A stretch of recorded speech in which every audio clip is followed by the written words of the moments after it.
আসসালামু আলাইকুম। কেমন আছেন সবাই? আশা করি আল্লাহর অশেষ রহমতে ভালো আছেন, সুস্থ আছেন। তো দর্শক, আজকে আপনাদেরকে আমাদের এলাকাটা ঘুরে ঘুরে দেখাবো। এখন যেহেতু ধানের মৌসুম, রাস্তা জুড়ে দেখতে পারবেন কৃষকদের এবং কৃষানীদের কৃষি কার্যকলাপ। তো এখন যে রাস্তাটি দিয়ে আমি যাচ্ছি, এটি হচ্ছে আমাদের তিতপাল্লা এবং কামালখানের যেই রাস্তাটা, সেই রাস্তা দিয়ে। তো এই রাস্তাটি খুবই মনোরম, দেখতে পাচ্ছেন দুধারেই গাছপালা দ্বারা বেষ্টিত এই রাস্তাটি।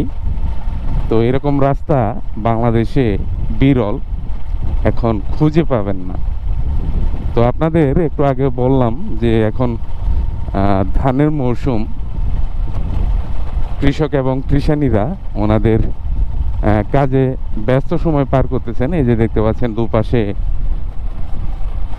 ধানের গাছ, আর এই যে পাশে দেখতে পাচ্ছেন ধান নিয়ে বসে আছেন কৃষক, বাড়িতে নিয়ে যাবেন। তো খুবই মনোরম পরিবেশ কিন্তু আমাদের এই গ্রামের। তো আকাশটা মেঘাচ্ছন্ন, সেজন্য একটু অন্ধকার অন্ধকার লাগতেছে, তারপরেও পরিবেশটা খুব ভালোই লাগতেছে। তো আমার সাথেই থাকবেন, আমি আমাদের গ্রামটি সুন্দর করে আপনাদেরকে ঘুরে ঘুরে দেখাবো। আমি এখন প্রায় তিতপাল্লা বাস স্ট্যান্ডের কাছে চলে আসছি।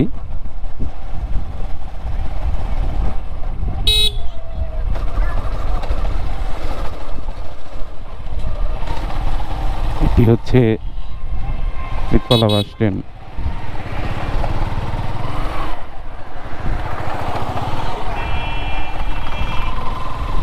আর এই রাস্তাটি হচ্ছে ঢাকা জামালপুর মহাসড়ক।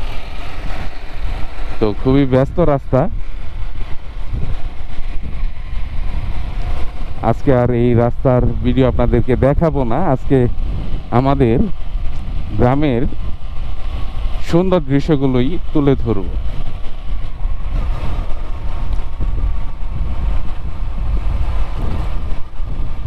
দুপুর গড়িয়ে বিকেল নেমে গেছে, সূর্যটাও ঢেকে গেছে মেঘে।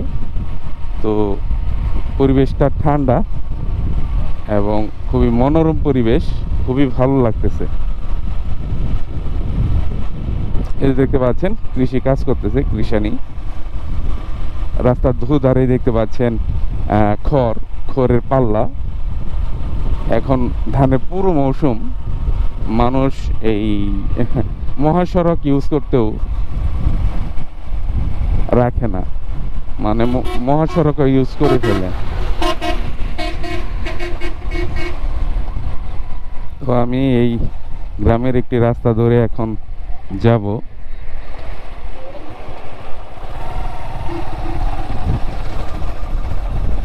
তো এই রাস্তাটি চলে গিয়েছে বিয়ারা বাজারে।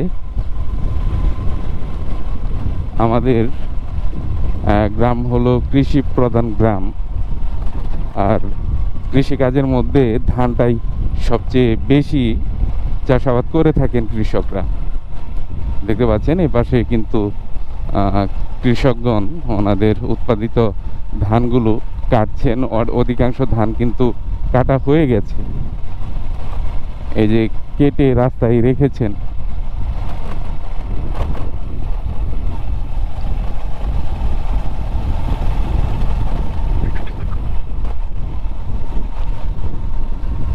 খুবই সুন্দর কিন্তু এই গ্রামের রাস্তা, দেখতে পাচ্ছেন কৃষকরা এই রাস্তার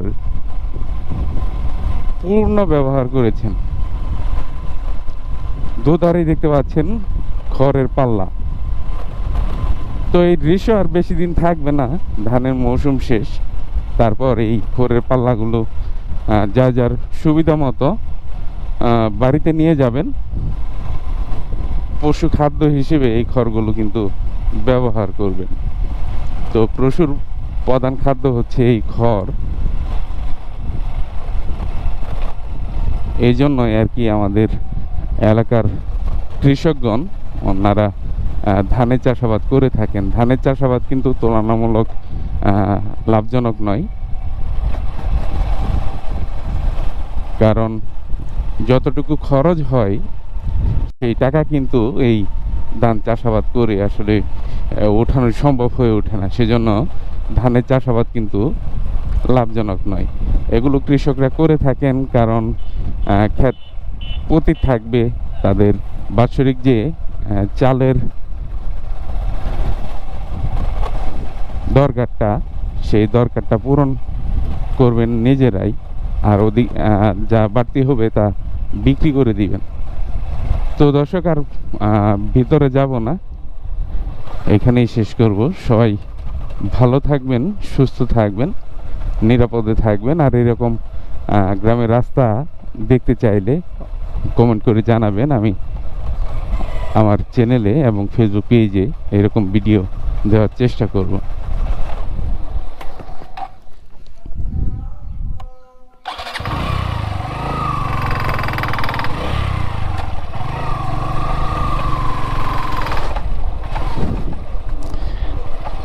সবাই ভালো থাকবেন, সুস্থ থাকবেন। আল্লাহ হাফেজ।